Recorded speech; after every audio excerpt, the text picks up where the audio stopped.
Araw-araw nang hindi man lang namamalayan. May sinusulat ka sa utak ng iyong sanggol. Hindi kailanman mabubaa. Hindi lang mga alaala. Hindi lang emosyon. Mas malalim ang nakatagong anyo ng bata. At karamihan sa mga magulang ay di namamalayang nangyayari ito sa harap nila. Narito yung sinasabi sa atin ng agam na yon. Umuunlad ang utak ng iyong sanggol. 1,000,000 bagong koneksyon sa neural. 1,000,000 bawat sekundo. At kung ano ang humuhubog sa mga koneksyon na ito nang may pinakamalaking kapangyarihan. Hindi ito laruan. Hindi ito isang programang pang-edukasyon. Hindi ito isang workshop para sa kamalayan sa pandama. Ikaw pala, mas espesipiko, ito ang 10 karaniwang kilos na ginagawa mo araw-araw nang hindi man lang iniisip. Ang ilan sa mga puntong ito ay magpapangipis sa'yo. Ang iba ay magpapahinto sa'yo at magpapaisip muli sa isang bagay na ginawa mo kaninang umaga. At isa sa mga yon, kapag natapos mo na ang video na ito, ay lubos na magbabago sa iyong pamumuhay. Ang huling sandali ng araw ng iyong sanggol. Sa unang punto, ang pagbigkas sa kanyang pangalan. Isipin ang huling beses na tinawag mo ang sanggol. Sa pangalan niya, baka tawagan siya sa TV siguro. Nakatingin sa kanya mula sa kabilang panig ng silid. Halos hindi na iniisip ang eksaktong sandaling ang tila walang kwentang sandaling ito ay nakakamit ang isang bagay sa utak ng iyong sanggol na ang mga mananaliksik sa sentro ng mga bata pag-unlad ng universidad.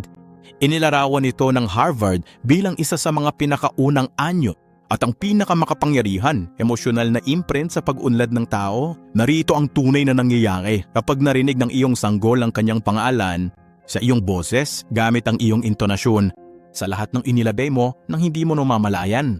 Pinapagana ng kanyang utak ang parehong mga lugar na nauugnay sa kasiyahan, sa kaligtasan at emosyonal na pagkilala. At hindi ito limitado sa maagang pagkabata. Mga pag-aaral sa maagang memorya, nagpapakita na ang emosyonal na nagba nakadikit sa paraan ng pagkarinig ng sanggol sa pangalan nito. Sa unang taon ng buhay, gumawa ng isang diagram ng pagkilala sa sarili. Nananatiling aktibo sa utak ng ilang dekada. Ano ang kahulugan nito sa iyo kapag binabanggit mo ang pangalan sa iyong anak? Liwanag sa boses na taglay ng karamihan sa mga magulang na hindi namamalayan. Ikaw ang magtayo, literal na ang pundasyon kung paano ang iyong anak ramdaman, taugnay ng kanyang sarili. Ang kanyang unang pangalan sa iyong boses, dala ng iyong pagmamahal. Ang magiging unang piraso ng pagkakakilanlan na magkakaroon siya. Pero may isang bagay na kakaunti lang ang naririnig ng mga magulang. Hindi lang ito ang init.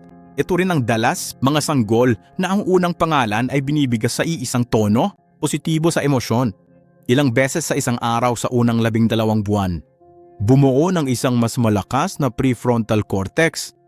Ang bahagi ng utak, responsable para sa emosyonal na regulasyon. Empatya at pagpipigil sa sarili, kumpara sa sanggumi na ang unang pangalan ay pangunahing ginagamit. Sa mga kontekstong pang-functional o pang-korektibo, sabihin ng kanyang unang pangalang, sabihin ito ng madalas. Sabihin mo na parang ito ang pinakamagandang salita na gusto mo. Kailanman ay nagpahayag dahil para sa kanya ay iyon na talaga. Pangalawang punto, ang ekspresyon ng iyong mukha kapag nakita kanya sa unang pagkakataon sa umaga. Nangyayari ito tuwing umaga sa bahay mo. Isang sandali na maaaring hindi mo man lang mapansin. Mahalaga, gising ang iyong sanggol.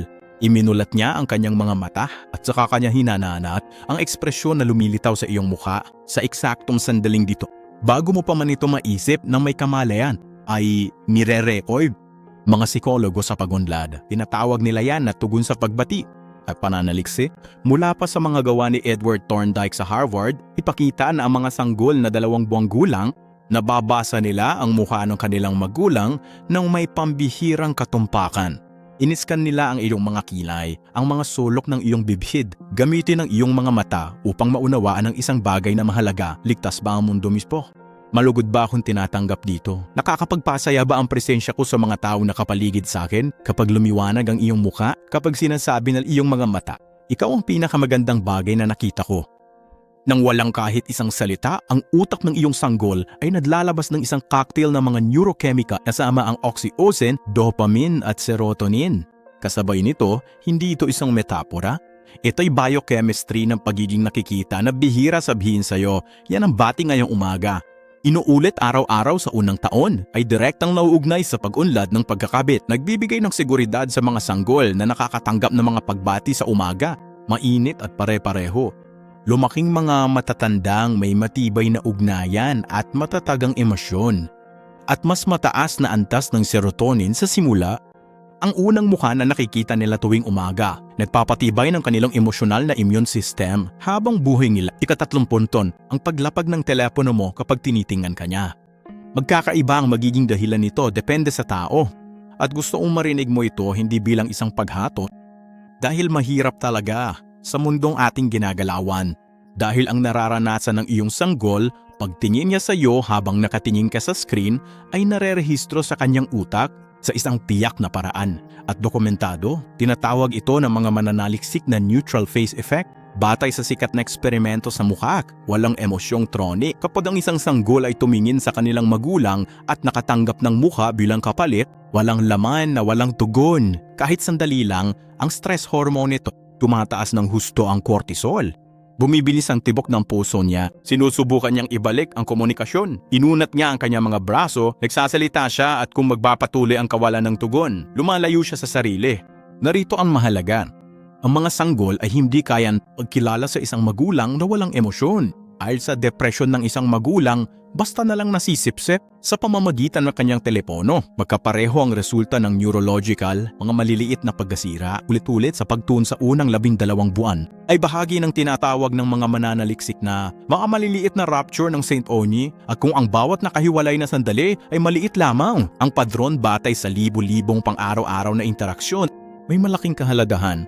Sa kabaligtaran, kapag ibinaba mo ang telepono, kapag sinalubong mo ang tingin ng iyong sanggol at ano ang iyong sagot, kumpletuhin ang tinatawag ng Harvard, isang interaksyon, maglingkod at magbaye marahil ang pinakamahalagang karanasan para sa isang malusog na pagunlad ng utak sa unang taon ng buhay. Hindi mo kailangan maging perpekto, walang sino man. Pero sa bawat pagpili mo, ang mga matang nakatingin sa iyo sa screen na nasa kamay mo. May ginagawa kang sinasabi ng agam na nilayong mga kmilan sa paglaki ng anak sa paglipas ng mga taon. Ika-4, ang paraan ng pagtugon mo kapag umiiyak siya. Ito ang pinakasimpleng tunog sa biyolohiya ng tao. Inapagana nito ang isa tugon sa stress. Sa bawat matanda na nakakarinig nito, kasama ka at kung paano ka tumutugon dito ay isa sa mga pinakamahalagang bagay na gagawin mo bilang isang magulang. John Bowlby at Mary, gumugol si Ainsworth ng mga dekada sa pag-aaral ng attachment. Ano ang mangyayari kapag ang mga sanggol ay nagpahayag ng pangangailangan? At kung tutugon ba o hindi ang mga nasa hustong gulang? Ang kanilang natuklasan ay bumubuo sa kabuuan ng mga puntasyon ng modernong psikolohiyang pangkaunlaran.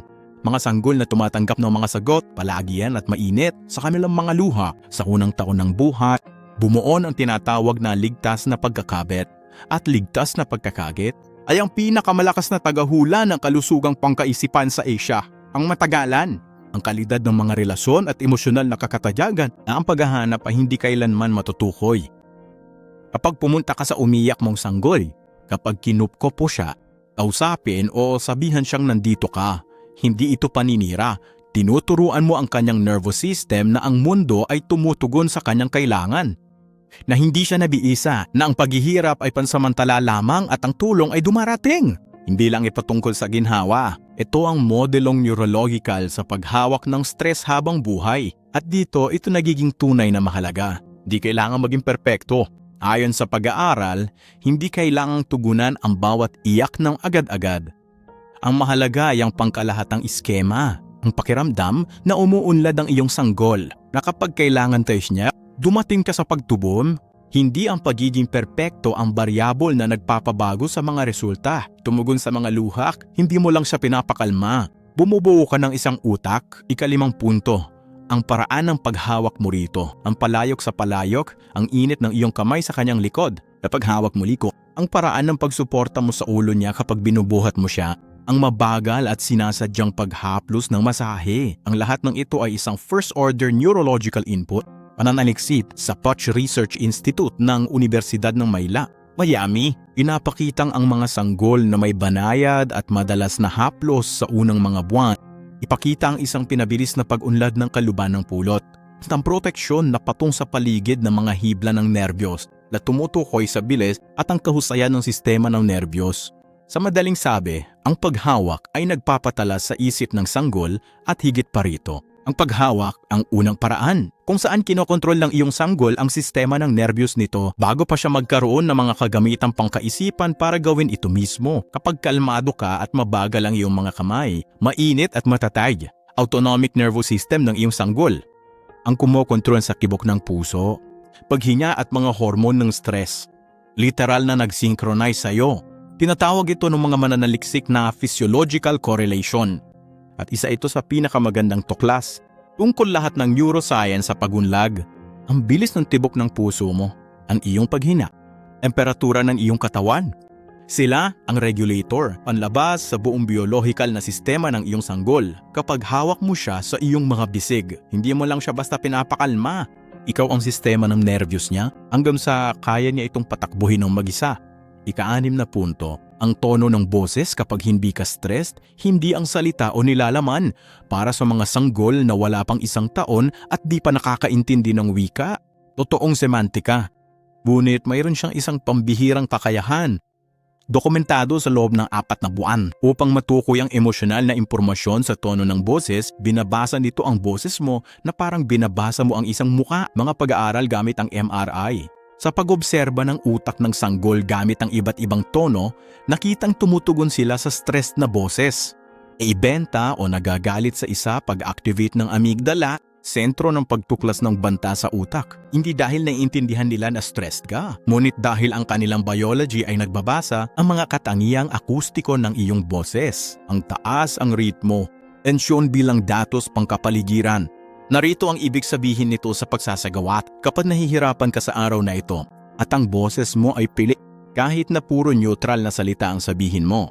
Kahit na wala sa mga ito ang nakadirekta sa iyong sanggol. Naitala ng kanyang utak ang stress sa kanyang kapaligiran at paulit-ulit na pag-activate ng midline sa basal ganglia ay nauugnay sa pagtaas ng mga tugon sa pagkabalisa sa kalaunan ng paggabata. Hindi ito isang imbitasyon para matakot na ma-stress ng isang araw. Imposible at katawa-tawa yun. Pero kapag napansin mo na nasa ilalim ka ng tensyon, kumuha kahit 30 sekundo para pakalmahin ang paghinga at boses bago harapin ang iyong sanggol ay isa sa pinakamabisang paraan magagawa mo para sa kanyang sistema. Binubuo ng nervous system ang iyong boses at emosyon. Gawin itong kalmado at malugod hanggat maaari. Nang madalas hanggat maaari. 7 punto. Ang paraan ng iyong reaksyon kapag siya ay nadapa o natatakot. Natumbang iyong sanggol at nauntog ang kanyang ulo. Tumalon siya at bago pa man niya matanggap ang nangyari. Bago ang pag-iyak, bago pa man maramdaman ng sakit, nakatingin siya sa iyo. Ang psikologo sa paghulnad. Tinatawag nila itong panlipunang sanggunian. Isa ito sa mga pinakadokumentong fenomena. Pananaliksik sa sanggunian. Mula 9 na buwan, nanonood ang mga sanggol. Sistematiko ang mukha ng kanilang mga magulang. Matapos ang malabong kaganapan para bigyang lingaw ito. Ang iyong reaksyon sa loob ng 1 segundo ay ang pinakamalakas na piraso yung datos na mayroon sila. Kung ang iyong mukha ay nagpapakita ng takot, kung ang iyong paghinga ay maikli at ang iyong mga mata ay nakadilat, dumating bago mo pa sila makontrol. Ang utak ng iyong sanggol na si Lisa, tulad ng kumpirmasyon na may nangyaring kapahapahamak. Lalong lalala ang kanyang hirap kung ang iyong mukha ay kalmado at may bahagyang ngiti. Nandito ako, ramdam ng utak niya na kaya naman ang pala ang pangyayari. At ang pagbawi nito ay mas mabilis na nasusukat. Ito ang tinatawag nating koregulasyon emosyonal sa pamamagitan ng panlipunang sanggunian. Ganito nagsisimulang bumuo ang mga sanggot ang kanilang kasanayan sa pagkontrol ng emosyon. Hinihiram muna nila ang sayo bago sila matuto. Nakakatakot na araw para sa iyong sanggol. Hindi lang basta ginhawa. Ito ang modelo kung paano niya haharapin ang takot. Para sa mga darating na taon, 8 punto. Musika, ang mga tulog ng iyong bahay. Iniisip ito ng mga maguyan, lobos na maliitim, ang kapaligirang acoustic kung saan nakatira ang iyong sanggol. Hindi ito ingay sa background para sa kanya. Ito ay isang pangunahing sensory input. Suri, sa institusyon para sa pag-aaral at agam ng utak sa Universidad ng Washington. Pinangunahan ni Professor Patricia Kuhl ay nagpakita na ang mga sanggol ay sumisipsip ang mga ponetikong at melodikong padron ng kanilang kapaligiran. Sa lingwistika, ang 6 na buwang sanggol sa tahanang Pranses ay may ritmo at tugon na sa utak na iba sa pamamagitan ng punema ng Pranses. Kumpara sa punemang ng wikang Banyagap, sinimulan na niya ang pagmamapa ng tanawin, tunog ng tanyamong. Ngunit lampas sa pagkatuto ng wika. Ang musika sa partikular ay nagpakita ng kakayahan nitong magpagana. Mga sistema ng matina, pandinig at limbic system, sabay-sabay sa utak ng mga sanggol. Mas maraming rehiyon ng utak, kasabay ng halos anumang iba pang pampasigla. Mga sanggol na nalantad sa regular na musika sa unang taon ng buhay, ipakita ang isa mas malakas na paggamot sa pandinig, isa mas mahusay na emosyonal na regulasyon at marahil ang pinakanakakaguna, una, pinapahuhusay ng pagkanta mo ng lullaby ang spatial skills ng bata. Ay musikang tumutugtog sa kusina, ang paraan ng paghumo kapag suot mo ito, lahat ng ito ay bumubuo ng isang arkitektura. Aninig sa isang upak na nakikinig sa lahat ng bagay. Ika-9 na punto, ang paraan ng pakikipag-usap mo sa kanya kahit wala siyang naiintindihan kahit isang salita. Kinakausap mo ang iyong sanggut, magkomento ka tungkol sa mundo. Tingnan mo yan, nakikita mo ba ang liwanag? Ang ganda ng liwanag. Inatanong mo siya ng mga tanong na hindi siya makasabot, inilalarawan mo ang iyong ginagawa. Kausapin mo siya ng pribado sa isang matanda gamit ang natural na tono ng iyong boses. Tinatawag ng mga lingwista na mamane, ang universal na huwaran ng pagsasalita ng sanggol na lumilitaw sa bawat kultura ng tao, hindi kailanmang nag-aran. Mahalaga ang bawat salitang ito sa pag-aaral ni Hart at Risley mula sa 30 taong pananaliksik. At pagbibilang, kabilang sa pinakamahalaga sa agam ng pag-unlad, ipinatag na ang bilang ng mga salita ng isang sanggol na narinig sa unang 3 taon ng buhay, ay isa sa pinakamalakas na tagahula ng bukabula. Akayahan sa pagbasa at tagumpay sa akademya sa edad na 10, ang pagitan ay 3 taon. Sa pagitan ng mga batang lumaki na sa isang mayamang kapaligirang pasalita at sa mga hindi nakakuha nito, umabot sa 30 milyon salita. Ngunit hindi lamang ito usapin ng dami. Kumpal din ito sa pagtugon. Ang mga salitang pinakamahalaga ay ang mga tumutugon sa ginagawa ng iyong sanggol. Mula sa kanyang tinitingnan, sa kung ano ang sinusubukan niyang ipabatid kapag sinundan mo ang kanyang tingin at binanggit ang kanyang naoobserbahan. Kapag sinabot mo ang kanyang mga dahin na parang isang pag-uusap. Nagsasagawa ka na tinatawag na contingent discourse. Ang pinakamalakas na anyo ng isang amida, umiiral na lingwistikong pananalita. Kausapin at sabihan siya, nakikinig siya at ang kanyang utak ay bumubuo ng sistema ng wika na magsisilbi sa kanya habang buhay. At ngayon, narito na tayo sa ika-10 punto. Ito ang pinakamahalaga. Kung sandaling yakapin mo siya bago siya matulog gabi-gabi. Ano mang anyo nito sa bahahay, pagpapakain, pag-ugoy, pagkanta o tahimik na yakap, isang saglit lang ito bago ang iyong sanggol. Sa paglipat mula gising tungong tulog, nasa estadong bukas ang isip. Sa neurological, tinatawag itong estadong hypnagogic. At iyon ay sa mga tuntunin ng pag-encode ng emosyonal na memorya, isa sa pinakamalakas na bintana ng buong araw ng tao. Ano ang nararamdaman ng iyong sanggol sa eksaktong sandaling ito? Ang pisikal na sensasyon, ang emosyonal na tono, ang amoy, ang init, ang tunog ng iyong paghinga. Ang ritmo ng iyong puso ay naka-encode ng may pambihirang lalim. Pinapalakas ng pagtulog ang memorya. At ang huling emosyonal na input bago matulog ay isa sa mga huling bagay na dapat pagtuunan ng pansin. Bago simulan ng utak ang gawain, isang gabi ng pagtitipon ng kanyang karanasan at kahulugan nito, di mailarawan ang init ng iyong bisig noon, ang tunog ng iyong boses o ang tibok ng iyong puso. Ang pakiramdam ng pagiging ligtas at minamahal. Hindi lang ito basta magandang pagtatapos ng araw. Ito ang kailangan ng iyong sanggol para matulog. Yun ang ipoproseso ng utak niya na. I-archive at panatinin mga mananaliksik na nag-aaral ng maagang emosyonal na memorya, kasama na ang mga iyon ng pambansang konsehong siyentipiko. Sa umuunlad na baka, natukoy yung emosyonal na katangilan, pare-parehong paglilipat sa pagtulog. Bilang isa sa mga salik na may pinakamalakas na kaugnayan sa pangmatagalang pakiramdam ng panloob na seguridad ng isang bata. Hindi lang pisikal na seguridad, kundi mas malalim pa na nakaugat sa sistemang nerbiyos kung nasaan ang mundo. Mabuti sa panimula at tayo ay minamahal. Ikaw ang huling bagay na mararamdaman ng iyong sanggol bago pumasok sa mundo ng pagtulog. Ikaw ang kasama niya tuwing gabi sa dilil. Walang eksepsyon. Bawat ordinaryong gabi na eksakto sa lahat ng iba pang mga gabi. Bigyan mo siya ng isang bagay na walang mananaliksik ang kayang lubos na masukat. At kahit anong halaga ng pera ay hindi ka mabibili para maramdaman niya na minamahal siya na walang kondisyon. At malinaw na sinasabi ito sa atin ng agam. Yun ang pinakamatagal na mananatili sa kanya. Hindi ang mga laruan, hindi ang mga workshops, hindi ang mga yugto ng pag-unlad na naabot sa tamang oras. Ang init ng iyong presensya sa dilim. Kapag kailangan niya ito para makaramdam ng ligtas, yun ang mananatili pagkatapos. Sa susunod na uupo ka sa armchair, umuugong ng alas 11 ng gabi.